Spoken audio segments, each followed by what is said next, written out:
They say love is blind, but sometimes it's just looking the other way.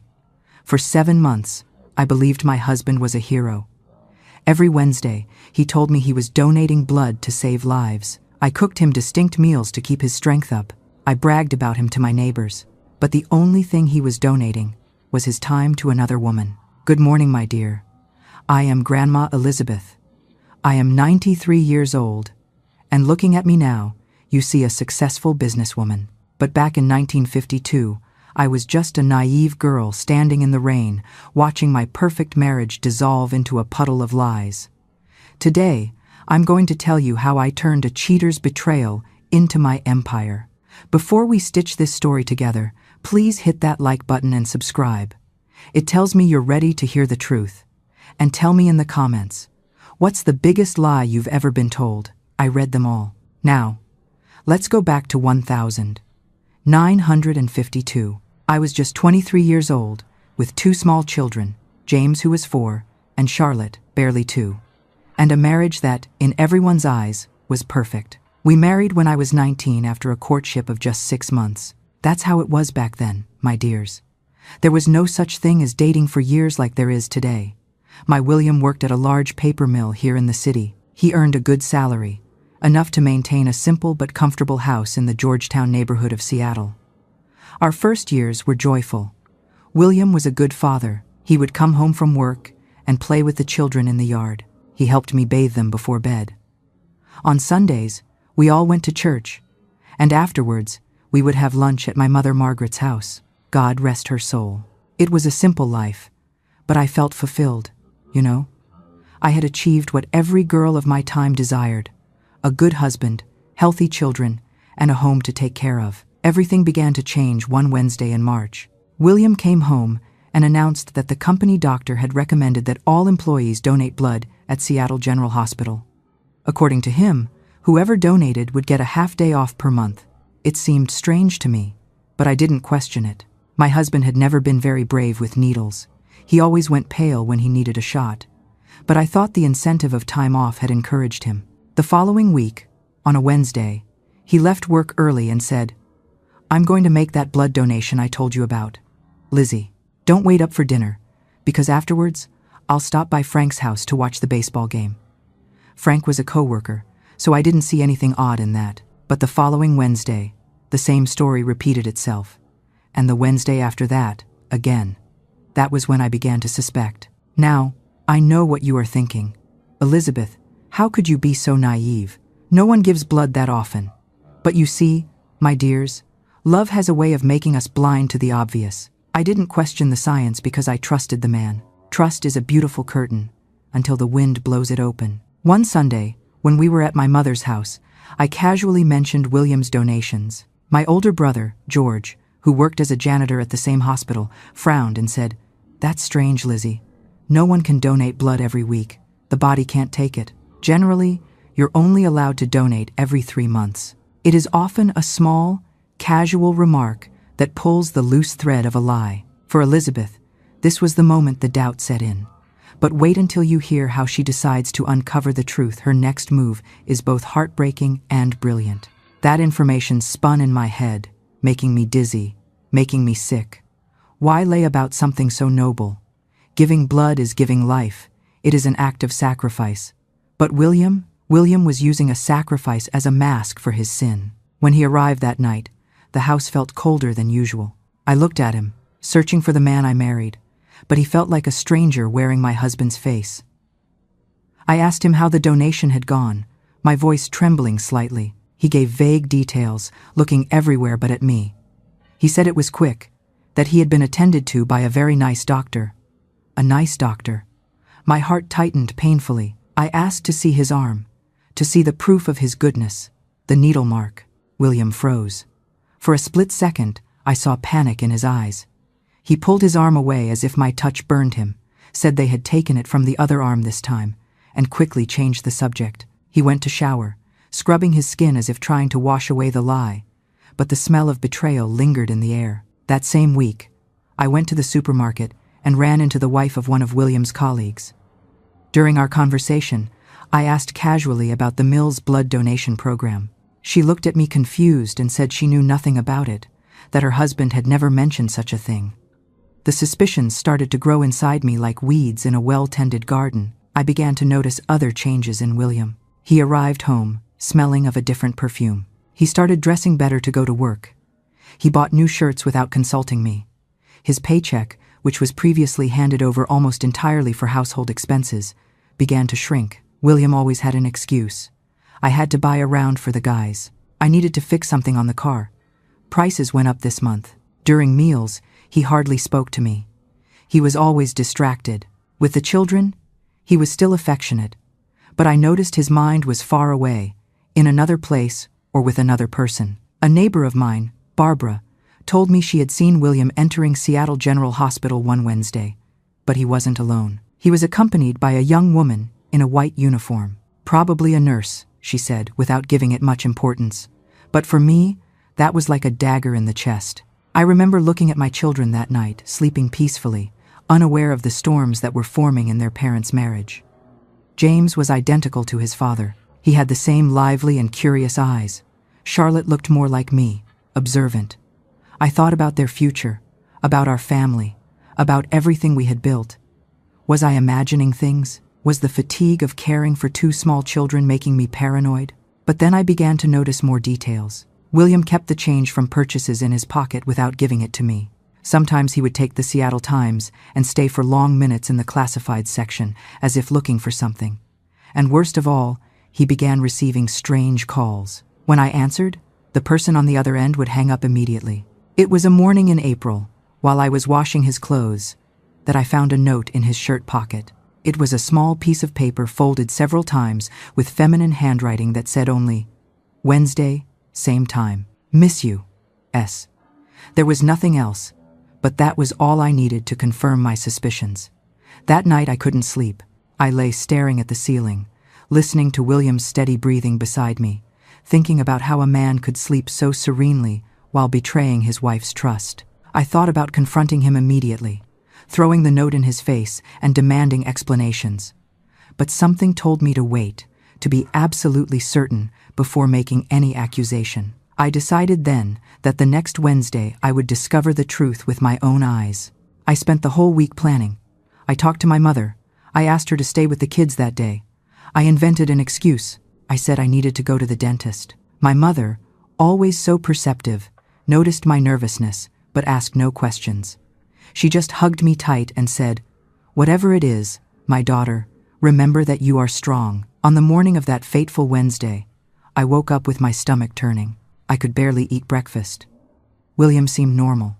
He drank his coffee, played with the children before leaving for work. He kissed me on the forehead, as he always did, and said, "See you later, Lizzie. Today I have that donation. Remember?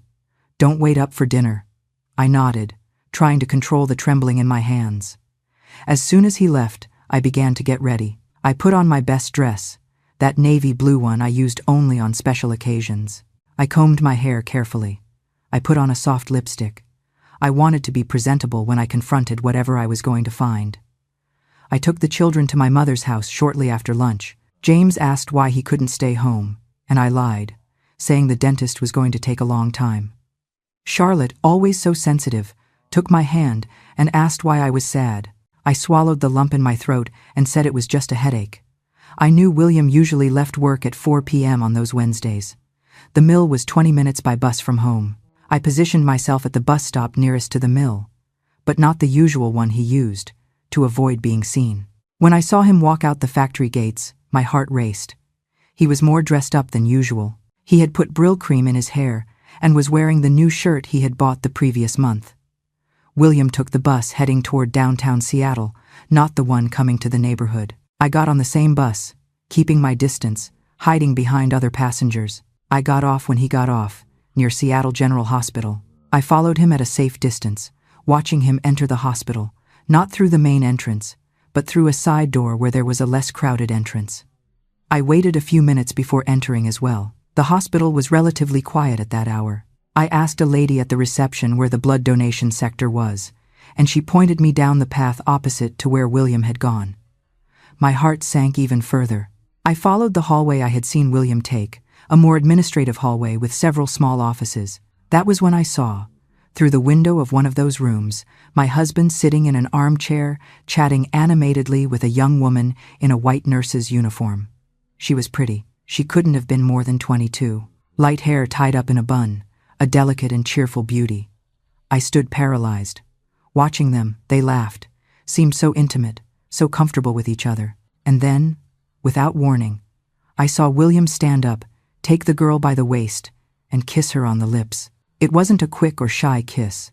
It was a lover's kiss, passionate, the kind we only give when we are completely in love with someone.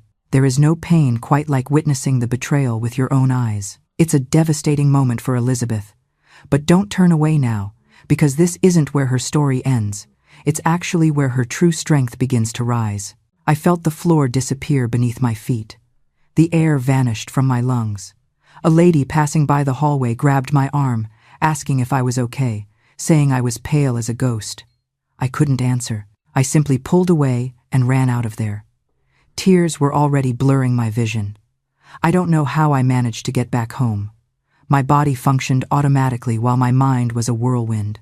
Upon arriving home, I threw up everything in my stomach. Then I fell, sitting on the kitchen floor, and cried until I had no more tears. That Wednesday changed everything. The innocence of my youth died there in the hallway of that hospital, along with the trust I placed in the man with whom I had promised to spend the rest of my life. But my dears, what I didn't know in that moment of despair is that that day would also mark the beginning of a journey of discoveries about my own strength and capacity to survive life's storms. And so begins the story of how I discovered that my husband wasn't donating blood at all on those Wednesdays.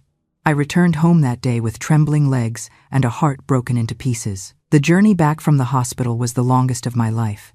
Every step seemed to weigh a ton. The streets of 1952 never seemed so gray to me, even though the April sun shone in the sky. When I got home, the first thing I did was wash my face, trying to erase the traces of tears that had marked my cheeks. I looked at myself in the mirror of our small bathroom, that same mirror where William shaved every morning, whistling Frank Sinatra songs. I saw a woman I didn't recognize. Swollen eyes, devastated expression, as if I had aged 10 years in one afternoon. Take a moment and look at yourself in the mirror. Have you ever looked for the person you were yesterday and found they were gone?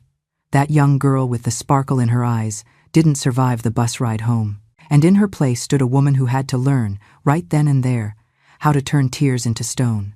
I picked up the children at my mother's house before William returned. She immediately perceived that something was wrong but respected my silence. She just took my hands in hers, rough from so much work, and said, "When you want to talk, I'll be here." Those calloused hands had raised 6 children after my father died of pneumonia. If she had been able to move forward alone, perhaps I could too. That night I prepared dinner like I always did. Meatloaf, mashed potatoes, and green beans. William's favorite meal. The children played in the living room with the few toys we had. James had a little wooden truck that my brother had made, and Charlotte rocked her rag doll humming a lullaby. Their innocence broke my heart even more. William arrived late, as he had warned. He came through the front door, whistling, threw his hat on the rack, and kissed me on the forehead as if nothing had happened. Her perfume was still on him, mixed with the scent of cheap cigarettes. He asked about the kids who were already sleeping, sat at the table, and ate with an appetite, praising my cooking. "Nobody makes meatloaf like you, Lizzie," he said, smiling at me. I wanted to scream, throw the pot in his face, ask him how he had the nerve to sit at our table after kissing another woman hours before, but the words got stuck in my throat. Fear paralyzed me. Fear of losing the little we had. Fear for my children's future. Fear of facing the world alone in an era when separated women were looked down upon by society. So I made a decision that night. I wouldn't confront William immediately. First, I would observe, gather more proof, and mainly find a way to become independent. If I confronted him at that moment, I would be completely vulnerable, without a job, without my own money, dependent on him for everything. In the following weeks, I became a silent detective of my own life. I examined his pockets when I washed his clothes. I verified the money left from his paycheck. I wrote down the dates and times he left to donate blood. I discovered that the nurse was named Susan. Her name was written on a card I found hidden in his wallet, along with a small black and white picture. She had a jovial smile, light wavy hair. She couldn't have been more than 22. William started working overtime on Saturdays. Or at least that's what he said. The money from that overtime never reached home. Once I found a receipt from a jewelry store in his jacket pocket, a silver brooch with a blue stone. I never received any jewelry from him. Not even at our wedding. My ring was the simplest that existed. A gold band without any adornment. In May, a month after discovering the betrayal, I decided I needed to have my own source of income. I always had a knack for sewing. I made the children's clothes and some dresses for myself. I began offering sewing services to the neighbors quietly. I charged little, but every dollar I earned, I hid inside an empty cookie tin at the back of the kitchen cupboard. The neighbor next door, Barbara, was so satisfied with a dress I made for her daughter that she recommended me to her friends at church. Soon I had enough orders to keep me busy during the hours the children were at school. I worked on the sewing machine that had belonged to my grandmother, a black singer that weighed a ton but sewed like no other. Meanwhile, William's blood donations continued religiously every Wednesday. He invented increasingly elaborate excuses for his absences, for the money that disappeared, for the mysterious calls. He even went so far as to say he was investing in a business with colleagues from the mill, an opportunity he couldn't miss. In June, during a deeper cleaning, I found a checkbook I didn't know about from a bank account in his name, which I had never heard of. It was like receiving a slap in the face. The emotional and physical betrayal wasn't enough. There was also a financial betrayal. He was keeping money separately, building a parallel life while I counted every penny to feed our children. One night, William came home downcast, without the usual whistle, sat in the armchair in the living room, and stared at nothing. I asked if something had happened. He took a while to answer, but finally said he had been fired from the mill. Layoffs, he explained, looking at the floor. My stomach froze. How would we survive now? To my surprise, the following Wednesday, William left the house at the usual time, dressed as if he were going to work. I'm going to look for a job, he said. But that night, when he returned, I smelled the same feminine perfume as always. The blood donations continued even without a job. It was at that moment I realized I needed to act faster. I increased my pace of work with the sewing. I accepted more orders. I stayed up late into the night, taking advantage of the hours when everyone slept to sew by the light of a weak lamp. My fingers became calloused and sore, but every finished dress, every adjusted pair of trousers, every cent earned gave me a little more security. In July, William announced he had found a new job at a hardware store downtown. The pay is lower, he said. We'll have to tighten our belts. But the free Wednesdays continued, as well as the outings on Saturdays. The money coming home decreased more and more, barely enough to cover the rent and food. That was when Barbara, my neighbor and now friend, made me a proposal that would change my life. She had a brother who was moving to the countryside and needed to quickly sell his small shop at the Pike Place Market. It was a tiny space where he sold fabrics and notions. It would be perfect for you, Lizzie, said Barbara. You could sell fabrics and offer sewing services in the same place. The price was accessible, but still, far beyond what I had managed to save. I told her, crying about the whole situation with William, the betrayal, the disappearing money, the fear for the future. Barbara, who had been a widow for many years and managed a boarding house for single young ladies alone, looked deep into my eyes. She didn't see a victim. She saw a survivor who just needed a hand to hold. She squeezed my hands in hers, her grip firm and warm, transmitting a strength I thought I had lost. My dear Lizzie, she said, her voice soft but filled with the authority of someone who has walked through fire. We women need to be strong in this world made for men, but we do not need to be alone. I will lend you the money that's missing. You pay me little by little, no interest. Consider it an investment not just in your talent, but in your freedom. You have to understand, in 1952, a bank wouldn't look twice at a woman without her husband's signature. We were invisible on paper. Barbara wasn't just lending me money. She was handing me a key to a door society had locked tight against women like me. That wasn't a loan. It was a lifeline. It is truly touching to see women supporting women in an era that tried to keep them powerless. Barbara gave her the means, but Elizabeth supplied the courage. You'll want to hear how she uses this lifeline to turn the tables on William completely. That moment, my dears, was not just a business offer. It was divine intervention. It was God sending me an angel in the form of a neighbor with a kind heart. That proposal was like a lighthouse appearing in the middle of a dark, stormy ocean, reminding me that land was still there, waiting for me. For the first time since I discovered William's betrayal, I felt hope. I spent sleepless nights thinking, calculating, planning. Could I really do this? Manage a shop? Raise 2 small children? Face the world as a businesswoman in 1952? The answer came on a Wednesday in August, when William announced he needed to travel for work over the weekend. 3 days away, he said, an opportunity to meet suppliers in Spokane. I found hours later a bus ticket in his jacket pocket. The ticket was for 2 people, him and a companion. The destination wasn't Spokane, but Lake Chelan, a place known for its resorts and romantic hotels. That night, while watching the children sleep, I made my decision. I couldn't keep living in that farce, pretending I didn't know, swallowing daily humiliations. I had to think about my children's future, about the example I was setting for them.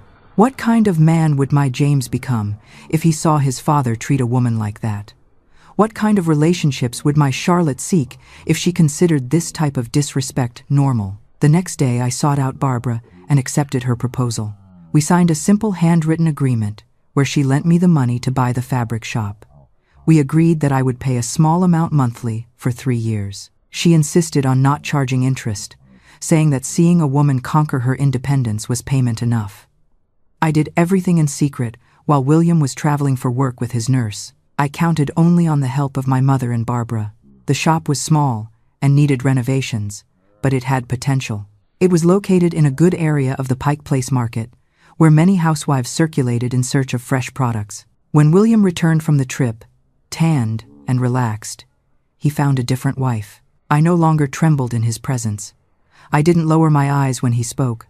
I didn't accept his excuses without questioning. He noticed the change, of course, but attributed it to the stress of the financial difficulties we were facing. September arrived with unusual heat for the season. William's Wednesdays continued intact in his routine. Now he said they were meetings with potential investors for a business of his own that he was planning.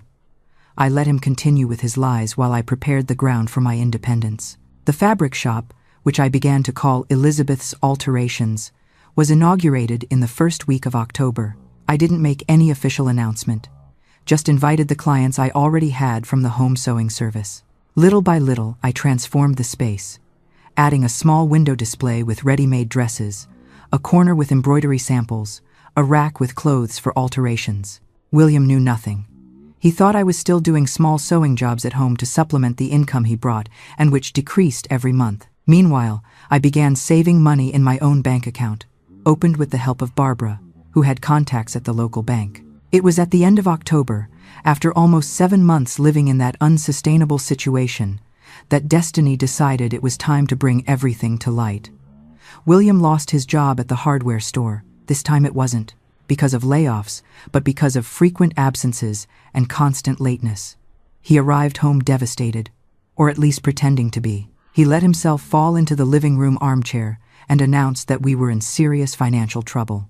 I served him a coffee and sat in the chair opposite him. The children were at my mother's house, as happened frequently now that I worked at the shop. I looked into the eyes of the man I once thought loved me and said with a calmness I didn't know I possessed, "We are not in financial trouble, William. I am fine. It is you and your nurse who are in trouble now."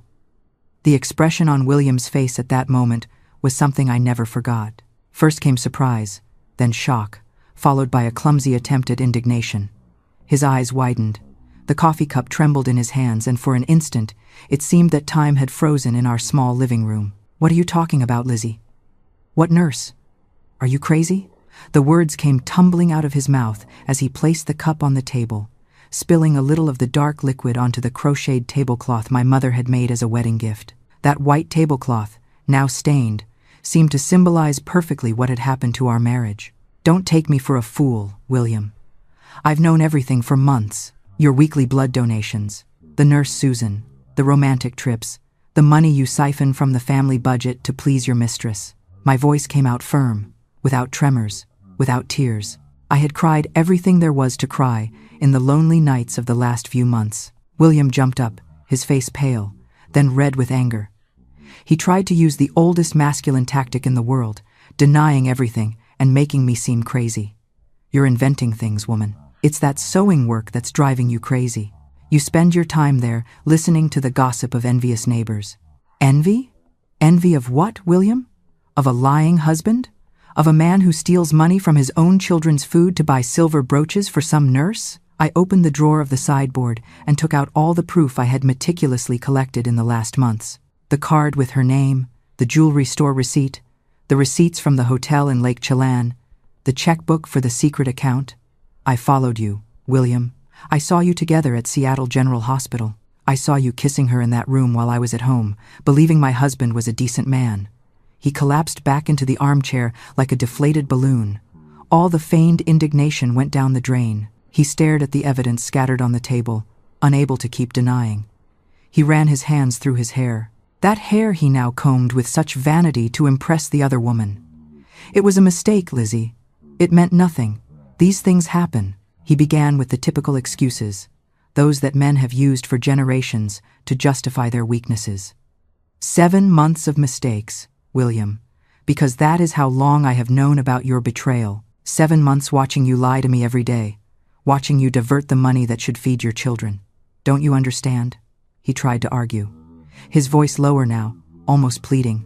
A man has needs, and Susan, she admires me. She makes me feel important. And me and your children? We didn't make you feel important? My voice finally cracked a little, the only show of emotion I allowed myself in that conversation.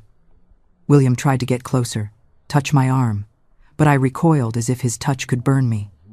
Then he changed tactics. He went from denial to blaming me. You're always tired, Lizzie. Always busy with the kids, with the house, with that sewing. You never have time for me. A man needs to feel desired. That was the straw that broke the camel's back.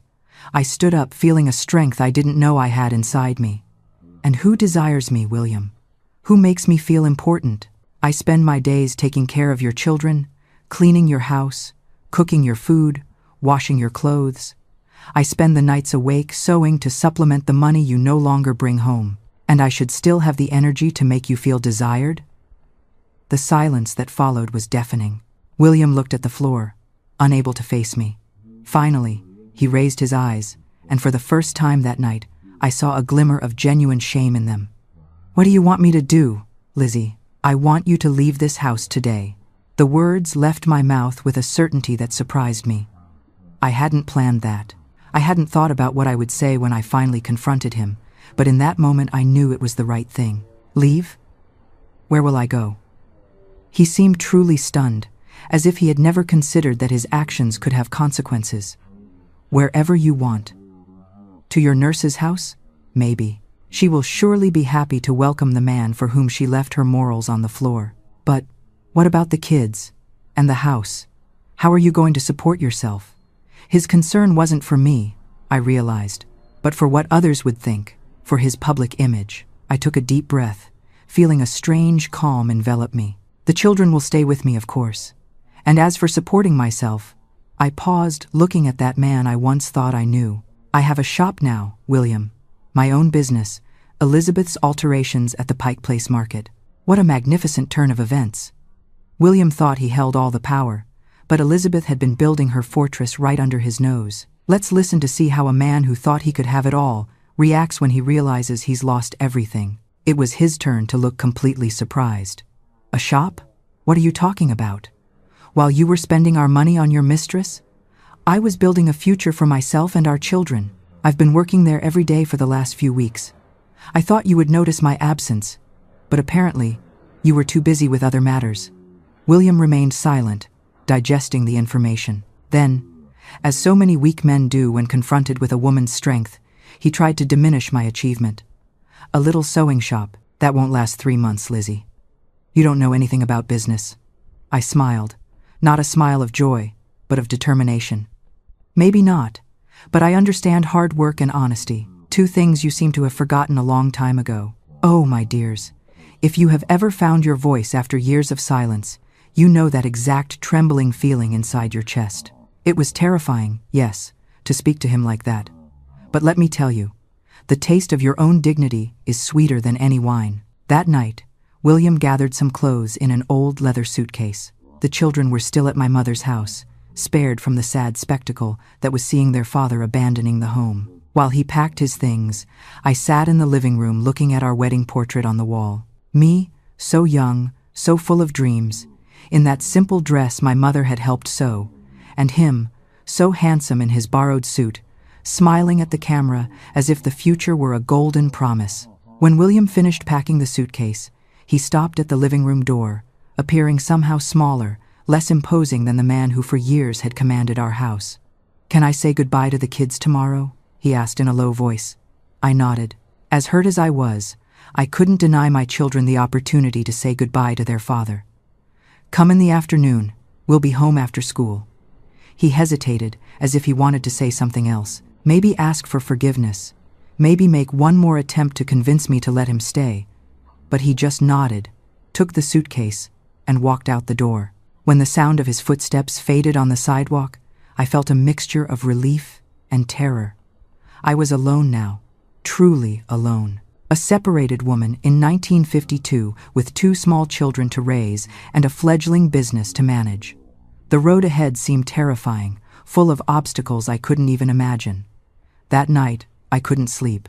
I sat on the back porch, looking at the stars, thinking about everything that had happened and what was to come. I remembered my grandmother, who had been widowed at 35 and raised 5 children selling sweets at the church door. I remembered my mother who had faced my father's pneumonia and then his death, keeping the family together with tireless work. I came from a lineage of strong women. I realized it was time to honor that legacy. The next morning I went to pick up the children at my mother's house. On the way back, I stopped in front of a department store window. There was a red dress on display, something I would never have had the courage to wear before. Red was the color of a loose woman, the venomous tongues of the neighborhood said.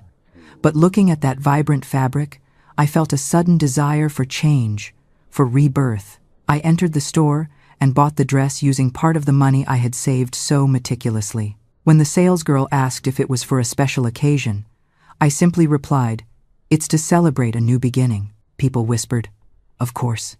A separated woman in red? Scandalous." But looking at that reflection, I realized something.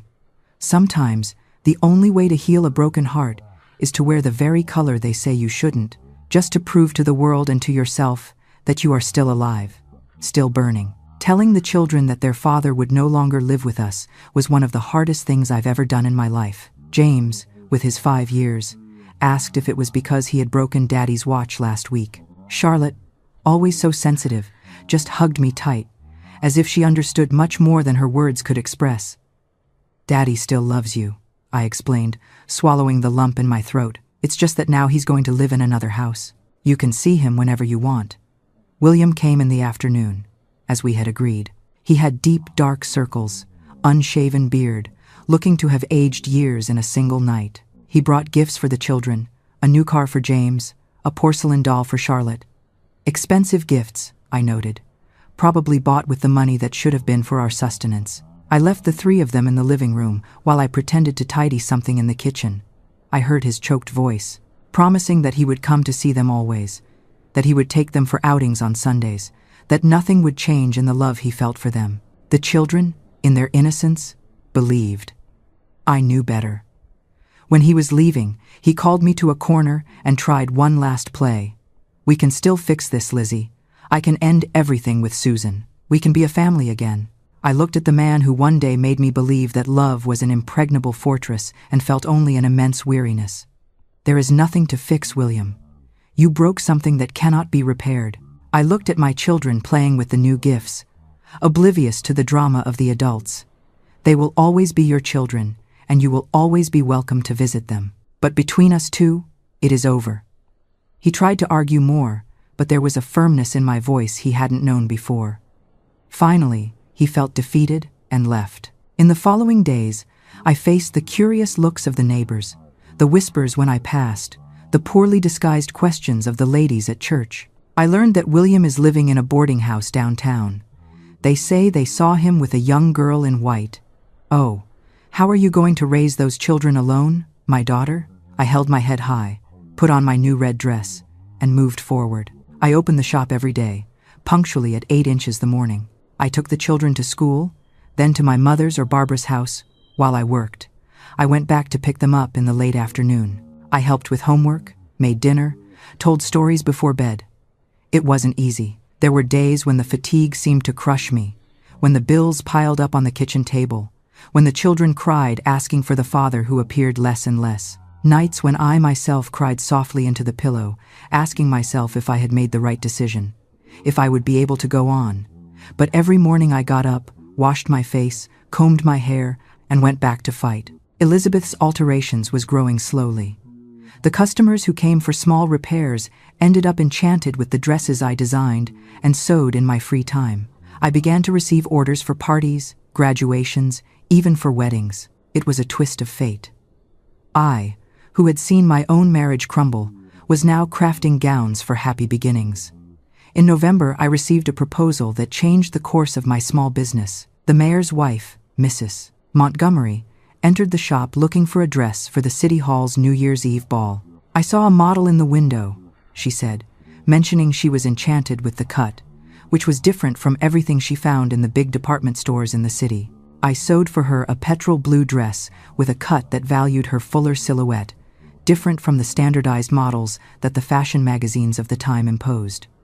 Mrs. Montgomery was so satisfied that on the night of the ball she made a point of telling all the ladies present who had made her dress. The next morning there was a line of elegant women at the door of my small workshop, all wanting to meet the seamstress who had made the first lady's dress. It was the beginning of a new phase for me and for my business. And so, as the year 1952 approached its end, I prepared for a Christmas very different from the one I had imagined. It would be our first Christmas without William, just me, the children, my mother, and some close friends who had remained by my side in that stormy crossing. On Christmas Eve, I placed the simple gifts under the small tree we had set up. They weren't many or expensive, but they had been bought with the money from my work, from my sweat.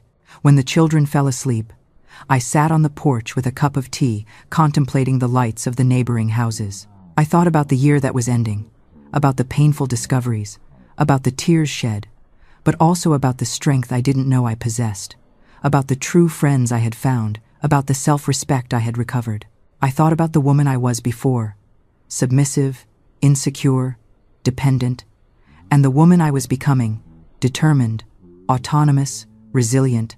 On that silent night of December, 1952, I made a promise to myself that I would never again hand over the reins of my life to anyone, that my children would grow up seeing a strong mother capable of facing storms with dignity, that the red dress in my closet would not be just a piece of clothing, but a symbol of my rebirth. And looking at them now, so many decades later, I can say that that Christmas promise was the most important one I have ever made in my life, because it was there, on that night that the true Elizabeth was born. There is a quiet, undeniable power in a woman who rebuilds herself in silence. Elizabeth didn't just survive that lonely Christmas. She laid the foundation for an empire. Stick around, because the year 1953 is about to test that new strength in ways she never expected. The year 1953 dawned with a different sun. At least that's how I felt as I opened the curtains of our small house on that first day of January. The children still slept exhausted from the previous night's celebrations. Modest, it's true, but full of that genuine joy that only little ones manage to find, even in the simplest circumstances. I prepared a strong coffee and sat at the kitchen table with a notebook and a pencil. It was time to plan the future, to outline concrete goals for the year that was beginning. No more vague dreams of marital happiness, but tangible objectives that depended only on my own effort. I wrote at the top of the page in large letters, 1953, the year of Elizabeth's alterations. January arrived with torrential rains that soaked the paved streets of the city. Even so, I opened my shop punctually every day, protecting the fabrics from the humidity with tarps and using the quieter hours to design new models. The success of Mrs. Montgomery's dress continued to bring clients, mainly high society ladies who previously only bought in the stores in Seattle. My mother, perceiving the growth of the business, offered to help. She stayed with the children after school, while I worked until later, finishing orders or organizing the inventory. On Saturdays, she came to the shop and attended to the customers who appeared for small adjustments, leaving me free to attend to the ladies who ordered more elaborate dresses. William appeared sporadically to see the children. At first, he kept the promise of coming every Sunday to take them for a walk in the park, to buy ice cream at Mr. Jones's candy store. But as the months passed, the visits became rarer, the gifts smaller, the excuses more frequent. I have a lot of work. I had to travel for business. I'm a little sick.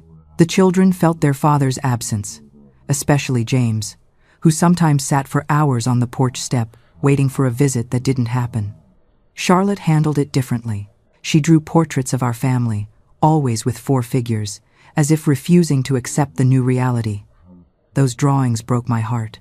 In March, I received news that left me frozen. William had lost his new job and was in serious financial difficulties. The information came through my brother, who ran into him by chance at a public office. William was trying to get any position in the municipal administration without success. That meant that the small child support he sent, already irregular, would probably cease completely. That night I redid all the accounts, cut expenses that were not essential, reorganized the family budget. We could survive only on what the shop generated, I concluded, but it would be tight, without margin for unforeseen events. April brought an unexpected opportunity. A client, wife of a prominent merchant who had a fine fabric store downtown, mentioned that her husband was looking for a seamstress to make small alterations to the imported garments he sold. She offered me the work as a freelancer. I could do the adjustments in my own shop at the times that suited me. I accepted immediately. It meant more work, longer nights bent over the sewing machine, but also more financial security for me and my children.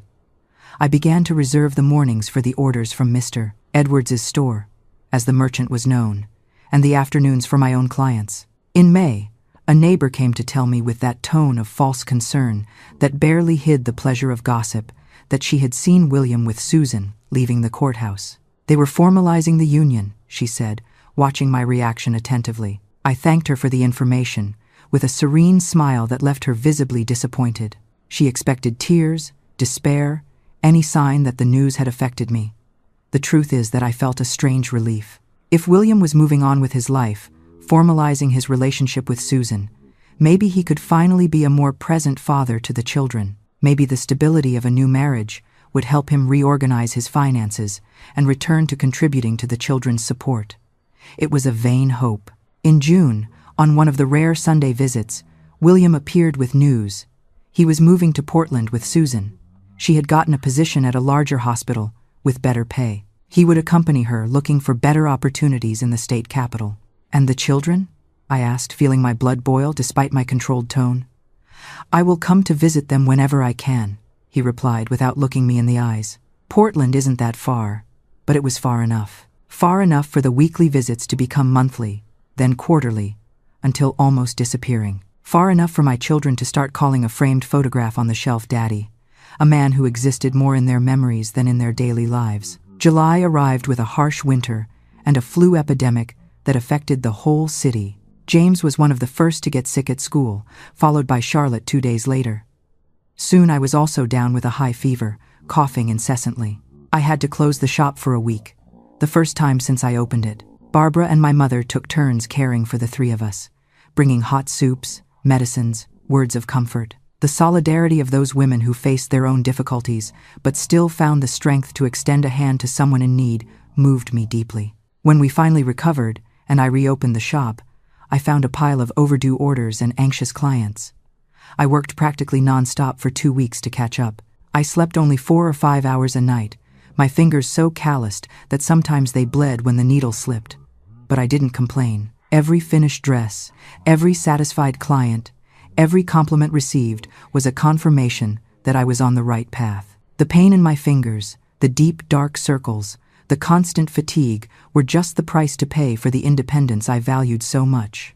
In August, I received a letter from William. It was the first direct communication since he had moved to Portland. He wrote to inform me that Susan was 5 months pregnant. They were expecting a girl who would be named Mia. At the end of the letter, almost like an afterthought, he asked if he could take the children to Portland during the December vacation to meet the new sister who would be arriving. I sat on the porch that night, rereading the letter by the weak light of the outside lamp. A confusing mixture of emotions invaded me. There was resentment, of course, for the ease with which William seemed to be rebuilding his life while I fought daily to keep our small family afloat. There was sadness for my children, who would now have to divide their father's already scarce time and attention with a new girl. But there was also a resigned acceptance that life followed its course. Indifferent to our desires or plans, I decided I would allow the trip if the children themselves wanted to go. Not for William, who deserved little consideration from me, but for the children, who had the right to know this new extension of the family, to form their own bonds and opinions. September brought a pleasant surprise. Mr. Edwards, the merchant for whom I did adjustments, appeared at my shop with an unexpected proposal. He was thinking of expanding his business by opening a custom-made women's clothing section in his fine fabric store downtown. He wanted me to take over this new section, not as an employee, but as a minority partner. The proposal was tempting. His store was larger, better located, with an already established clientele. I would have access to high-quality imported fabrics from Europe that I normally couldn't acquire on my own. My name would be associated with a respected establishment in the city, but it would also mean giving up my total autonomy, my small space that I had conquered with so much effort. I asked for a few days to think. That night, after the children fell asleep, I did what I always did when I needed to clear my mind. So, I was working on a wedding dress, a delicate model with details in French lace. As my fingers moved automatically over the fabric, my mind considered the possibilities. I remembered my Christmas promise. Never again hand over the reins of my life to anyone. But would this really be giving up control? Or would it be a natural evolution of my business? Was it fear of growing or justified prudence? The next day I sought out Barbara to ask for her advice. She listened to me attentively while I laid out the pros and cons of the proposal. "What does your heart say, Lizzie?" she asked when I finished. "My heart wants to grow," I replied without hesitation. "I want to create something bigger, something that gives more security to my children, something that allows me to show my full potential." "Then, you already have your answer," she smiled. "Fear only exists to be overcome." In October, we formalized the partnership. Success really is the best revenge. While William's world is shrinking, Elizabeth's is expanding beyond her wildest dreams. But as her business grows, a new family crisis is brewing in Portland that will require more than just business sense to solve. Elizabeth's alterations would become a space inside the Fabrics by Edwards store. I would maintain my identity as a designer and seamstress, but would have access to a much larger clientele and better working conditions. The end of the year approached, and with it the promised trip of the children to Portland. James, now almost 6 years old, was excited about the idea of seeing the big city and riding the train. Charlotte, at 4, was more hesitant, attached to me and the routine we had built. I prepared them the best I could for the trip. I sewed new clothes for both, organized small suitcases. I wrote a detailed list of care and recommendations for William. I included the medicines that Charlotte sometimes needed for her bouts of bronchitis, James's sleep schedule, the favorite stories they liked to hear before bed. On the eve of the trip, William appeared to pick them up. He looked different, thinner, with deep, dark circles, his hair already thinning at the temples, despite having just turned 34.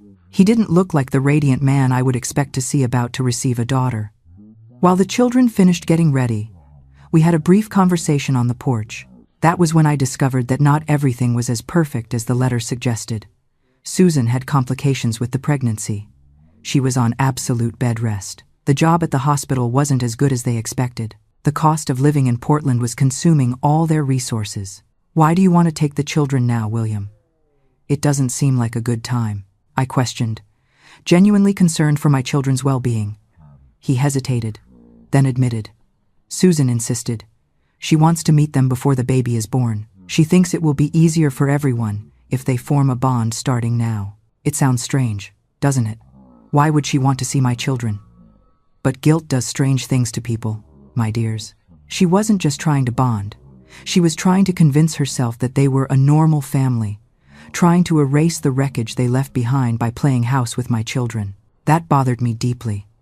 My children were being used as pieces in a happy family game that William and Susan were trying to construct, but I swallowed my irritation. The children were already excited about the trip and I didn't want to disappoint them. We said goodbye at the train station the next morning. Charlotte cried, clinging to my neck until the last minute. James, trying to look bigger, just gave me a quick hug, but I saw his moist eyes when the train began to move. I returned home alone to a silence that seemed deafening. For the first time in years, I was completely alone, without the noise of children playing, without the rush of hurried mornings for school, without the bedtime stories. It was a strange emptiness, but also an opportunity to reflect, to reorganize thoughts and plans. I used that week of solitude to prepare the move of the shop. I organized inventories, finished pending orders, designed new models to inaugurate the space in Mr. Edwards's establishment. I worked from dawn until late at night, using the constant activity as an escape for the longing I felt for my little ones. Midweek, I received an unexpected call. It was Susan calling from Portland. My heart froze. Something had happened to the children. But no, she just wanted to talk to me, woman to woman, she said. With a hesitant voice, Susan apologized to me. I didn't expect a call like that to ever happen, much less coming from her. She said that only after meeting my children, seeing how well-raised, polite, and affectionate they were, had she understood the real impact of what she and William had done. She told me that her own pregnancy was being difficult, with a risk of losing the baby, and that made her reflect on the pain she had caused another mother. "I'm not asking you to forgive me," she said with a broken voice. "I just wanted you to know that I sincerely regret the way everything happened." I remained silent for a few moments, not knowing how to react. Part of me wanted to hang up the phone, reject that late attempt at appeasement. But another part, the part that had learned about human fragility in recent months, understood that that young woman was in her own way trying to fix something that had no fix. "Thank you for calling, Susan," I replied finally. "I wish for your daughter to be born healthy. My children deserve to know their sister and have a good relationship with her. I didn't say I forgave her. I wasn't sure if I ever could. But in that moment, I understood that resentment was too heavy a burden to carry while trying to rebuild my life." The children returned on Christmas Eve, full of stories about Portland, the tall buildings, the electric trolley buses, the illuminated shop windows. Charlotte returned especially impressed with the baby in Aunt Susan's belly. She told me excitedly how she had put her little hand on Susan's stomach to feel the movements. The experience seemed to have enchanted her. I realized that, despite the circumstances, this new family connection could be positive for my children in the long run. They would have a sister, blood ties that would extend beyond our small family unit. The year ended with the inauguration of the new space in Mr. Edwards's store, Elizabeth's Alterations, now in gold letters, over the door of an elegant room at the back of the fabric store, attracted many of my old clients and several new ones, curious to meet the seamstress who had won the trust of the demanding merchant. On New Year's Eve, while the children slept exhausted from the celebrations, I sat again on the porch with a notebook and a pencil. I wrote at the top of the page, 1954, the year of consolidation. Looking at the stars of that warm summer night, I reflected on the year ending. It had been a period of profound transformations, of pains and discoveries, of falls and risings. I was no longer the same woman who had started 1953. I was stronger, more secure, more aware of my own worth. The road ahead still seemed full of challenges, but they no longer scared me as before. I had proven to myself that I could face storms without shipwrecking, that I could raise my children with dignity, build a business from scratch, chart my own destiny. On that New Year's Eve night, I felt an unexpected gratitude for everything that had happened, even for William's betrayal, even for the nights of weeping, even for the financial difficulties. Every obstacle had been a step on the ladder of my own liberation.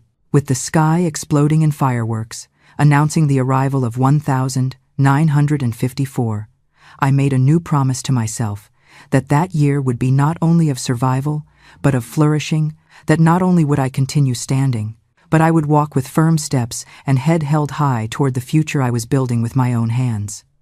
The years passed like pages of a book turned by the wind.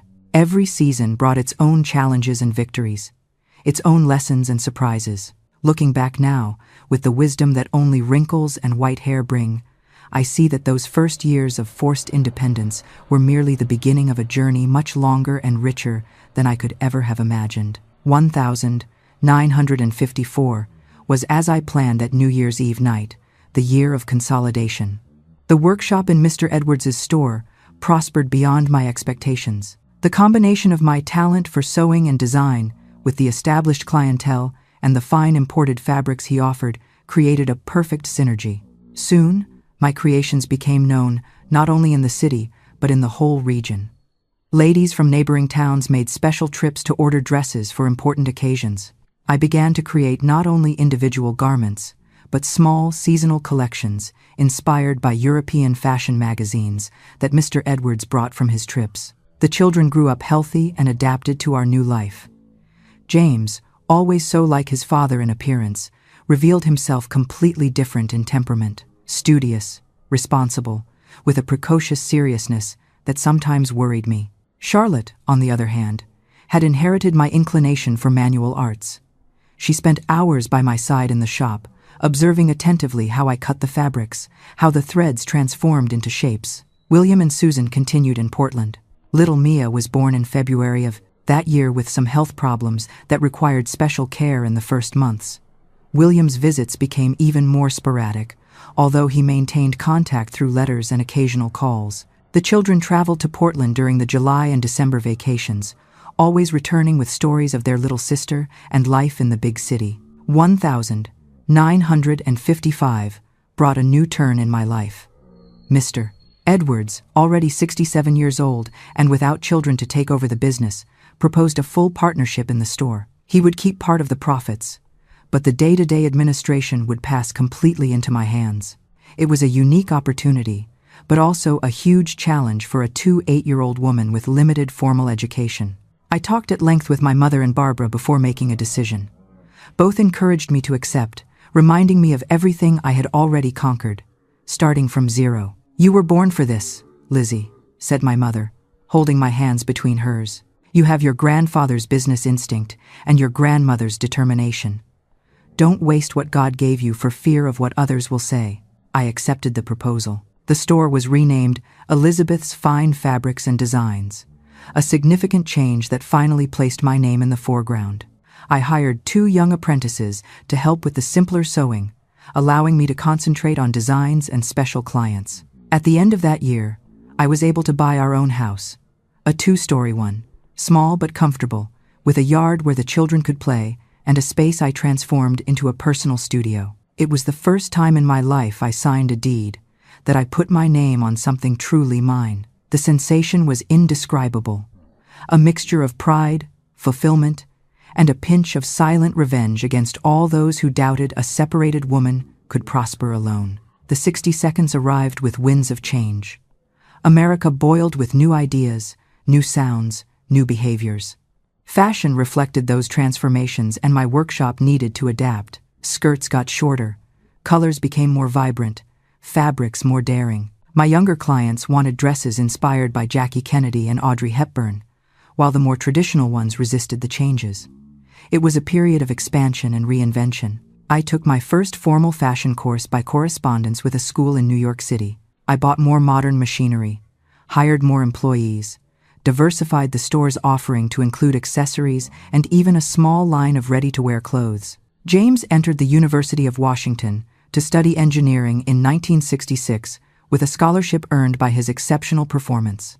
Charlotte, 2 years later, chose fine arts, to my secret delight. Seeing my children charting their own paths, building solid futures based on the education I fought so hard to provide them, was the greatest reward I could wish for. William remained present in their lives, albeit inconsistently. I learned that William and Susan had separated in 1963 after years of conflicts. Mia, the half-sister, stayed with her mother. William entered a spiral of temporary jobs and unstable relationships that led him gradually to alcoholism. In 1968, I received a phone call that changed the course of our family history. It was Susan sounding tired and worried. William was hospitalized with advanced cirrhosis of the liver. The doctors didn't give much hope. She thought the children should know. Maybe visit him before it was too late. It was one of the hardest conversations I had with my children, now young adults.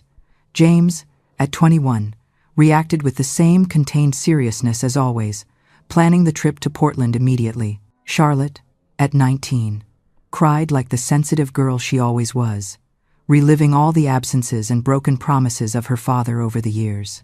I decided to accompany them on the visit, not for William, but for my children, who would need emotional support to face that moment.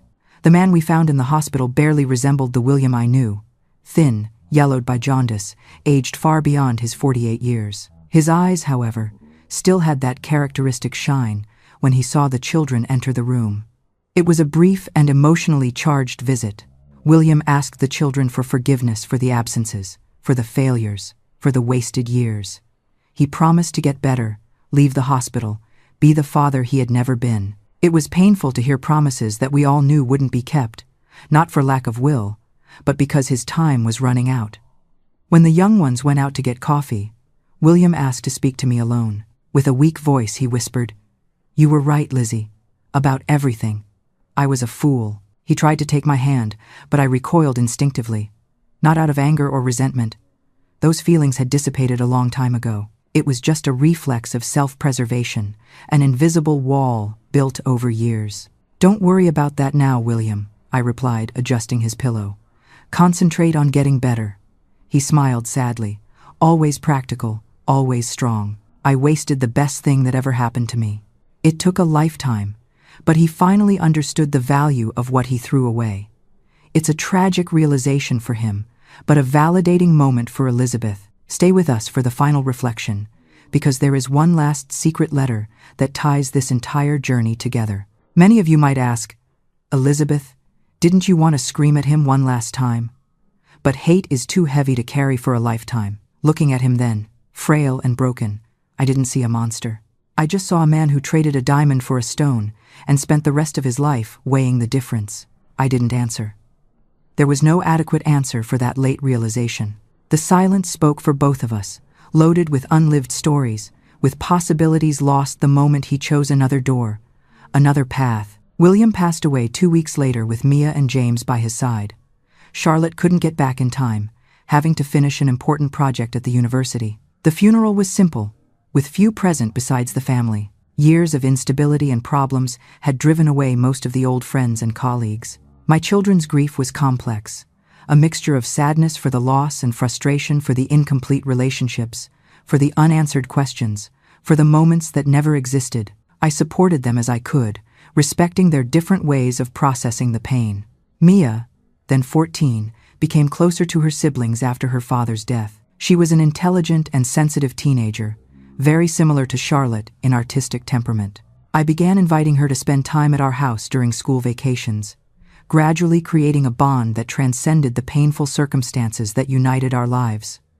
The 70 seconds brought new challenges and opportunities. The national textile industry expanded rapidly, and mass-produced ready-to-wear clothes began to threaten the custom haute couture market. I needed to reinvent myself once again, focusing on specific niches: wedding dresses, clothes for special occasions, exclusive pieces for clients who valued individuality amidst the growing massification of fashion. In 1972, I received an invitation I would never have expected to create the wedding dress for the governor's daughter. The wedding would be the social event of the year, with national press coverage. The challenge was immense, but so was the opportunity to project my work beyond regional borders.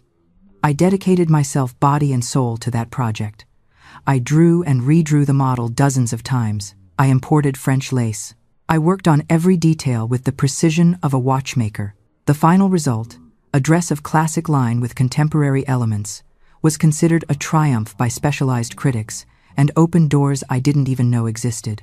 In the following years, my name became synonymous with elegance and sophistication in the world of American fashion. I received invitations to give lectures at design schools, to participate in fashion shows, to open branches in capital cities. I accepted some, rejected others, always prioritizing quality over quantity, exclusivity over unrestrained expansion. James married in 1974 to Sarah, a university colleague. They formed a solid and loving partnership, so different from the example he had had at home. Charlotte preferred the path of independence, dedicating herself to an artistic career, creating installations that combined fabrics and other materials in contemporary expressions that I didn't always understand, but always admired. In 1977, at 50, I was diagnosed with a heart problem that would require delicate surgery. The doctor recommended that I drastically reduce the pace of work, that I delegate more, that I learn to rest. It was one of the most challenging periods of my life, harder in many aspects than William's abandonment. Accepting physical limitations, learning to let go of the reins of the business I had built with so much effort was an exercise in humility and wisdom. James and Charlotte temporarily assumed the administration of the store while I recovered. I was surprised by my son's efficiency in financial and logistic aspects, and by my daughter's creative vision to modernize the space and collections. When I returned, 6 months later, I perceived that Elizabeth's fabrics and designs could prosper without my constant presence. I began to plan a gradual transition. I hired a talented young designer to assume the creation of collections, keeping only special clients and wedding dresses under my direct responsibility. We created a cutting and sewing school on the upper floor of the store, where I could transmit knowledge accumulated over decades to a new generation. The 80 seconds saw the consolidation of this new model. The school became a national reference, attracting students from all over the country. We developed a product line with my signature that reached sophisticated department stores in the big capitals. James created a computerized inventory and sales management system that revolutionized our internal functioning. In 1985, at 58, I received the title of Citizen of the Year in the city, in recognition of my contribution to the local economy and the professional training of so many young women. At the award ceremony, I looked at the audience full of former students, employees, clients of decades, and felt an almost indescribable emotion. From a young woman, abandoned with 2 small children, I had transformed into a reference, a role model. Life followed its course with joys and sorrows, arrivals and departures. I became a grandmother 5 times, 3 grandchildren from James, 2 from Charlotte, who ended up marrying at 38 to an art professor. Each child brought new light to my existence, new motivation to continue, new perspective on the meaning of leaving a legacy.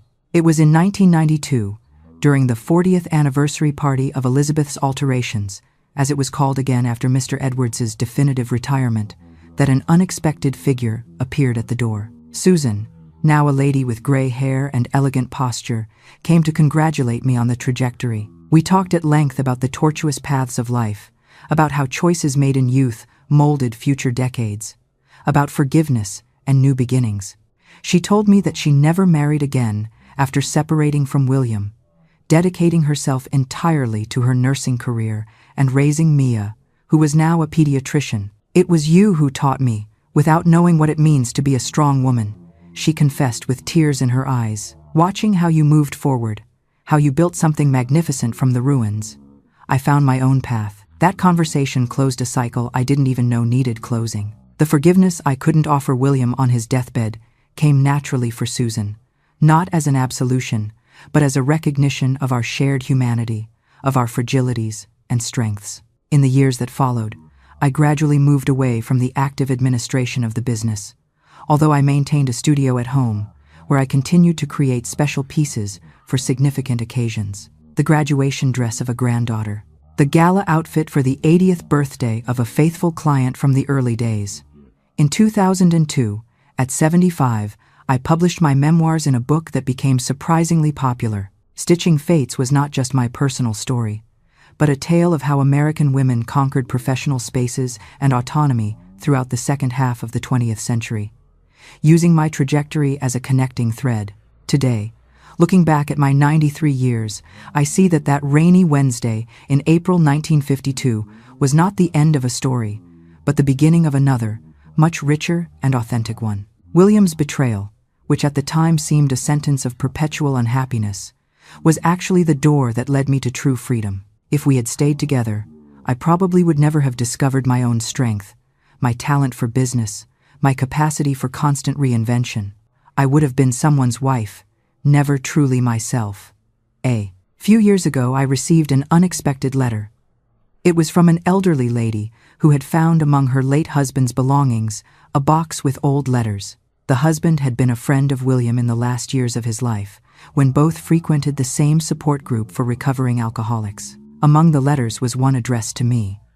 William had written it shortly before he died, with trembling hands and a heavy soul. In it, He admitted the truth that took him a lifetime to understand.